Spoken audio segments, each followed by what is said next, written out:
Sir Anwar Raja வந்து அதிமுக திமுக போய் இணைஞ்சிருக்காரு. பாஜக அதிமுகவை வந்து அடிச்சிரும் அப்படின்னு பேசியிருக்காரு. எப்படி சார் பாக்குறீங்க? இப்போதைக்கு அதிமுக நேரடியா பாரதிய ஜனதாவோட கூட்டணி வச்சிருக்கு. எப்போதைக்கு மறைமுகம்னு சொல்லிட்டு திமுக பாரதிய ஜனதாவோட கூட்டணி வச்சிருக்கு.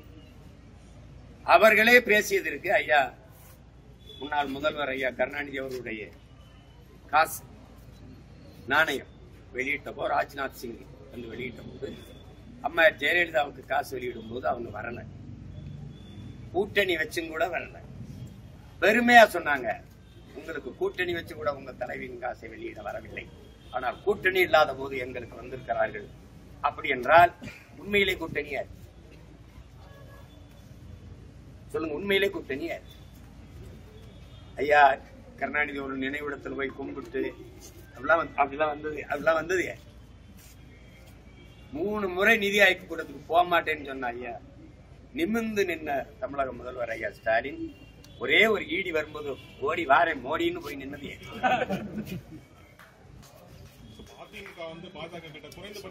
ரெண்டு கட்சியும் நடிக்குங்க, 2 கட்சியும் நடிக்க. நான் சொல்றேங்க, பிரபாகரன் மகன் சொல்றேங்க, நான் சொல்றேன், என் மூதாதைகளினுடைய மூச்சு காற்றில் சுவாசிக்கிற மகன் சொல்றேன். நான் இருக்கிற வரை பிஜேபி வளராது, வெல்லாது. வேற ஏதாவது யார்கிட்ட அப்படி சிங்காதி சிங்கமா ஒரு மகன் சொன்னோம்ல, என் பிஜேபி காங்கிரசின் கோட்பாடு என் நிலத்துக்கு எங்க பொருந்தது தம்பி? எங்க பொருந்தது சொல்லுங்க. அப்புறம் எதுக்கு எனக்கு தேவைப்படுது சொல்லுங்க தம்பி? என் மொழிக்கு பேசுமா, என் இனத்துக்கு பேசுமா, என் கலைக்கு பேசுமா, என் பண்பாட்டுக்கு பேசுமா, என் வாழ்க்கை பற்றி எதை பற்றி கவலைப்படாத ஒரு கட்சி எதுக்கு தம்பி? அதிகாரத்தில் இருக்க என்ன சொல்லணும்? பாரதிய ஜனதாவின் தேவை இங்க ஏற்படாது. ஏன்னா நான் அப்படிப்பட்ட ஆட்சியை கொடுத்துக்கிட்டு இருக்கேன். நாங்கள் இருக்கிற வரை பிஜேபி வராதுன்னு தானே சொல்லணும் தம்பி. ஒரு வீட்டுக்கு வாயில் காவலன் எதுக்கு போடுறீங்க? வாட்ச்மேன் எதுக்கு போடுறீங்க? திருட வருவதற்கு முன்பு தடுத்து பிடிக்க. திருட வந்து திருடிக்கு ஓடும்போது விரட்டி பிடிக்க இல்ல. நீ விரட்டி பிடிக்கிறோம்னு கூட சொல்லல. வந்துருவான், கதவை பூட்டிக்க, சன்னலை பூட்டிக்க, நல்லா ஒரு பூட்டுக்கு 2 பூட்டு போட்டுக்க, வந்துருவான், திருட வந்துருவான். அப்புறம் புடுங்கிறதுக்கா நீ வாசல் நிற்கிற வாட்ச்மேனா? இவ்வளவு பெரிய அதிகாரத்தை வச்சுட்டு வர மாட்டான்டா, நான் விட மாட்டேன்டா, அப்படிதானே சொல்லணும்? சொல்லுங்க, நீங்க சொல்லுங்க. வந்துரும், பிஜேபி வந்துரும், பிஜேபி வந்துரும், பிஜேபி வந்துரும். என்ன குடுகுடுப்புக்கார மாதிரி அடிச்சு சுத்தி தெரிஞ்சா தெரியும். அதுல இன்னொரு குடும்பம் வாங்கி தெரியுமில, சீமானுக்கு போட்டா பிஜேபி வந்துருண்டே, என் வீட்டுல சுவிட்ச போட்டா என் வீட்டுல தான்டா லைட் பைத்தியக்காரப்பட. எனக்கு போட்டா நான் தாண்டா வருவேன். பிஜேபி வரும், BJP B team, BJP B team, BJP B team. நான் பி டீம்னா ஏ டீம் ஒண்ணு இருக்குல்ல, ஏடிஎம்ல ஏ டீம்னு ஒண்ணு இருக்குல்ல, அது யாரு? அதான் டீமுக்கே. நாம பி டீம்னா ஏ டீம் யாருப்பா? பிஜேபி இருக்கு, அதுக்கு நாங்க பி டீம். அப்ப ஏ டீம்னு ஒண்ணு இருக்குல்ல, அவன் யாரு? அதான் டிஎம்கே. இல்லம் தேடி கல்வி எதுல இருக்கு? புதிய கல்விக் கொள்கையில இருக்கா? வேற எதுல இருக்கு சொல்லுங்க? இல்லம் தேடி கல்வி எதுல இருக்கு?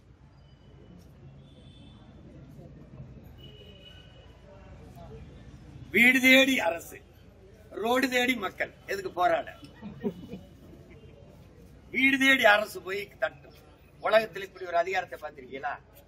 3 ஆட்சி பணி, 3 கலெக்டர், 5 கலெக்டர்ஸ் வேலை செய்யறான். கட்சி உறுப்பினர் சேர்க்கை நடத்த உங்க ஓடிபியை கொடுங்க, 1000 ரூபாய் போட்டு 4.5 வருஷம் கழிச்சு 1000 ரூபாய் உங்களுக்கு வந்து முறையா சேருதானே. இதனால என்ன பண்ணிட்டு இருந்தீங்க? வந்து மக்கள்கிட்ட வந்து உங்களுக்கு என்ன பிரச்சனை? ஒரே பிரச்சனை நீங்க தாங்க, நீங்க போயிருங்க, ஒரு பிரச்சனையும் இல்லை நாட்டு. போடுமே. அப்ப முதல்ல இருக்குல்ல, அதுக்கு வழக்க போட்டு நிறுத்துறது யாரு? நாங்க தான் போய் போராடி நிறுத்துறது. இத மத்த கட்சிகள் கேட்கணும்ல, உங்களை போல ஊடகவியலாளர்கள் என்னையா வேலை பண்ணிட்டு இருக்காங்க கேட்கணும்ல. ஒரு அரசு தன் அதிகாரத்தை, அரசின் பணத்தை செலவழிக்குது.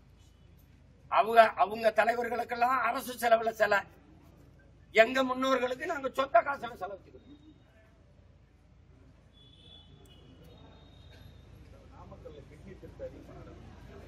உங்களுக்கு போகாத வரை இருங்க.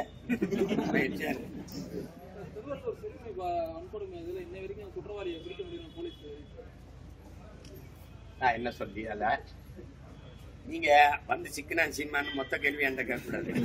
நீங்க யாருக்கு ஓட்டு போட்டீங்க, யார்கிட்ட காவல்துறை இருக்கு, யார்கிட்ட அதிகாரம் கேட்கல. ஒரு நாடு இந்த மாதிரி செயல்கள் இப்ப அதிகரிப்பாடுதுன்னா இந்த சமூகம் குற்ற சமூகமா மாறிக்கொண்டிருக்கு அப்படிங்கறது பொருள் நம்ம புரிஞ்சுக்கணும்.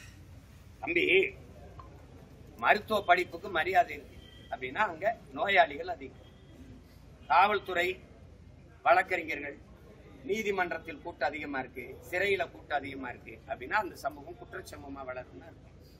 எந்த நாட்டில் வேளாண் குடிமக்கள், உழவர் குடிகள், நெசவு குடிகள், ஆசிரியர் பெருமக்கள் போற்றப்படுகிறார்கள் அந்த சமூகம் தான் வாழும் வளரும் அறிவார்ந்த சமூகமா. உழவன் உயிர் கொடுக்கிறான், உயிர் உணவை கொடுக்கிறான். நெசவாளன் மானத்தை மறைக்கிற உடையை கொடுக்கிறான், உணவை கொடுக்கிறான், ஒருத்தன் உடையை கொடுக்கிறான். இது ரெண்டும் தான் மக்களுக்கு உயிரானது. இது ரெண்டையும் செய்யறவன் தொழிலாளி அல்ல, தெய்வம். அதுக்கப்புறம் அறிவை வளர்க்கிற ஆசிரியர் பெருமக்கள், அவன் தெய்வம். இந்த 3 தெய்வங்களும் போற்றப்படுகிற நாடுதான் உலகத்தின் தலை சிறந்த நாடா மாறு.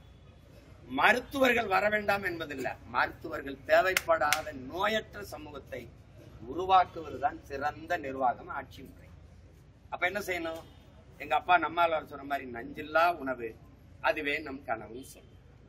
நீங்க நாடையே ஒரு போதை கூடாரமா மாத்திட்டு தெருவுக்கு தெருவு டாஸ்மார்க்க திறந்து வச்சு கோயில்கள், வழிபாட்டு தலங்கள், பள்ளிக்கூடங்கள், கல்லூரிகள் எல்லா இடத்துலையும் கஞ்சா சாக்லேட் விற்குதா இல்லையா பள்ளிக்கூடத்துக்கு?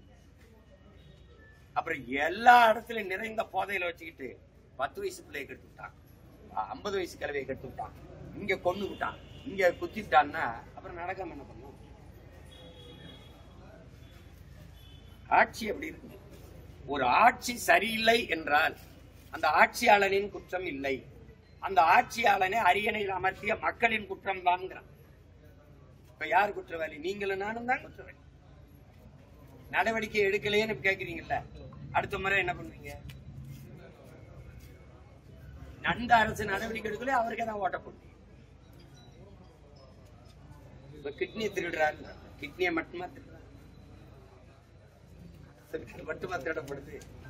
மனிதனின் கிட்னிக்கு விட பதறிய பூமி தாயின் இதய கொலை, ஈரல், சிறுநீரை தான் அறுத்துட்டு போறானே, அதை என்ன பண்ற? அதை என்ன பண்ற? இன்னைக்கு உங்களோட பதில் திமுக மாற்று அதிமுக, அதிமுக மாற்று திமுக கூட்டணி விவகாரத்தில். அப்போ வரும் சட்டமன்ற தேர்தல் அதிமுக கூட கூட்டணி இல்லைன்றது ஐயா சொல்றாரு, 8 மாசம் இருக்குன்ட்டு. 8 மாதங்கள் இருக்கு.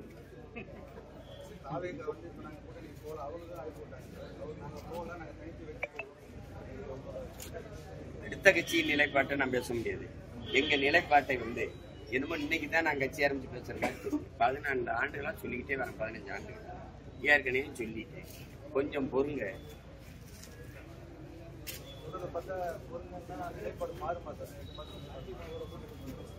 தொடர்ந்து எல்லாம் தனித்துதான் போட்டிட்டீங்க. இந்த தேர்தல் கூட்டணி போட்டிவிடுன்னு சொன்னா எனக்காக நீங்க சிந்திக்காதியா? எனக்கு சிந்திச்சு அறிவு காது வழியே வலியுது, தொடக்கிறதுக்கே கைத்தொண்டு வச்சுது. எனக்காக நீங்க சிந்திக்காதீங்க, பொறுத்துருங்க. 8 மாதத்துல மாற்றம் இருக்கா சார்? 8 மாதத்துல நாம் தமிழர் கட்சியில மாற்றம் இருக்குங்களா? நாம் தமிழர் கட்சியில மாற்றம் இல்லை, கூட்டணி முடிவு வரதுக்கான முடிவு அல்லது இல்ல?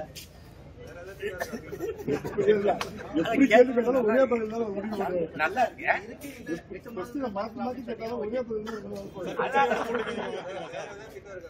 தமிழ்நாட்டுல பெரிய கூட்டணி என் கூட்டணி தான்.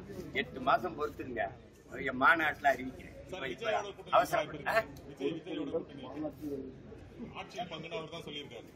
ஆட்சியில கூட்டணி குறித்து மாநாட்டில் அறிவிக்கிறேன் சார். கூட்டணி குறித்தான்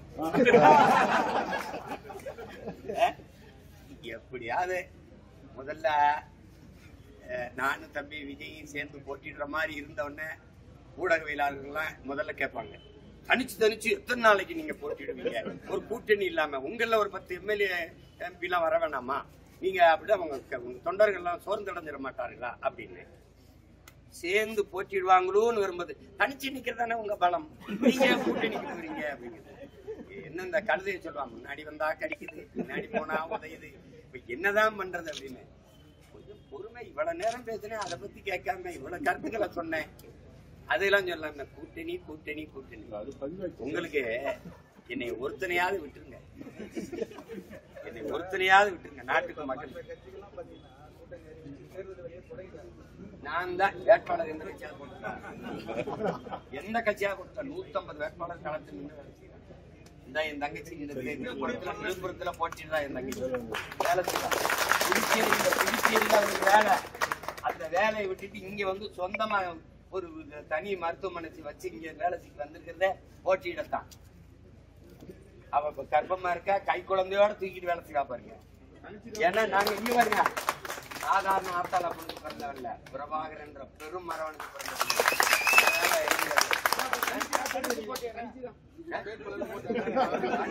தனிச்சுனா நான் அடர்ந்த காட்டுக்குள்ள போய் போறேன்.